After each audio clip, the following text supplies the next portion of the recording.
ভোটের দিন যতই এগিয়ে আসছে ততই বাড়ছে ভোটের প্রচার ও উত্তাপ। বুধবার তৃণমূল কংগ্রেসের প্রার্থী ডক্টর শর্মিলা সরকারের সমর্থনে কাটোয়া ১ নম্বর ব্লকের করজ গ্রামে সভা করল তৃণমূল কংগ্রেস।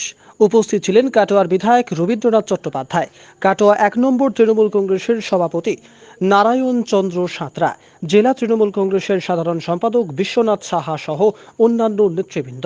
এই সভায় তৃণমূলের কর্মীদের উপস্থিতি ছিল চোখে পড়ার মতো। আপনারা তৃণমূল কংগ্রেসের চাকরি এখানে জমায়েত হয়েছে, আপনাদের সবাইকে কৃতজ্ঞতা জানাই। বিশ্বনাথ বলল যে আমাদের এমন একজন প্রার্থী,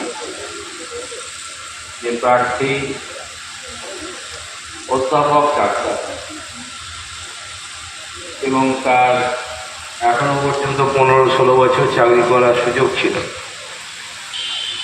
এই মুহূর্তেই সে প্রায় 2 লক্ষ টাকা মাইনে নেবে, কিন্তু মাননীয় মুখ্যমন্ত্রীর আবেদনে সাড়া দিয়ে তিনি সেই চাকরি থেকে ইস্তফা দিয়ে নির্বাচনে প্রতিদ্বন্দ্বিতা করছেন। আর আমাদের বিরুদ্ধে বিজেপির যিনি প্রার্থী, তার সম্পর্কে কিছু না বলাই ভালো। আপনারা সবাই জেনে গেছেন যে প্রকৃতপক্ষে আমরা বাংলায় যা ভাঁড় বলি না, তিনি সেই ভাঁড় আর কি। বিভিন্ন ধরনের অশ্লীল কথা বলে মানুষকে ছোট করাই তার কাজ। সেই জায়গায় দাঁড়িয়ে আমাদের প্রত্যেকটা বাড়িতে পৌঁছাতে হবে।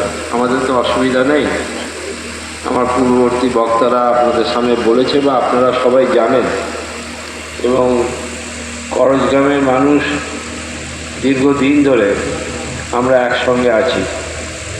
তৃণমূল কংগ্রেস প্রতিষ্ঠিত হওয়ার আগে আমরা কংগ্রেস করেছি একসাথে, এবং সিপিএমের বিরুদ্ধে যে লড়াই, সেই লড়াইয়ে যখন পশ্চিমবাংলায় সব জায়গায় পিছিয়ে পড়ছি আমরা, করজগ্রাম অঞ্চলে আপনাদের সহযোগিতায় সিপিএম সবসময় পিছিয়ে থাকতো।